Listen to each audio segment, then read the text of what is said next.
Presna domača čokolada, za katero potrebujemo 3 osnovne sestavine, in sicer kakavovo maslo, ki ga lahko poleg za domače čokolade uporabljamo tudi za suho kožo ali pa za masažo. Naslednja sestavina je surov kakav, ki ga lahko uporabljamo za vse vrste presnih sladic. In tretja je agavin sirup, to je pa naravno sladilo narejeno iz agave, ki je primerno tudi za diabetike. Prva stvar je, da segrejemo kakavovo maslo, ga čisto topimo, približno 60 gramov, delali bomo 100 gramsko čokolado oziroma praline. Kakavovo maslo torej stopimo 60 gramov in potem počasi dodajamo kakav, surov kakav, približno 40 gramov.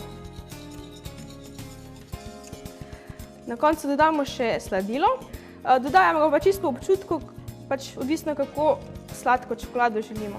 Takole, ko imamo čokolado pripravljeno, še toplo, vlijemo v modelčke. Ko je čokolada v modelčkih, lahko dodamo poljubne dodatke. Jaz sem se danes odločila za goji jagode, za čija semena, konopljina oluščena semena in nastrgan kokos. Tako so praline pripravljene, sedaj za 30 minut postavimo v zmrzovalnik in potem jih spravimo z modelčka in sladico imamo pripravljeno.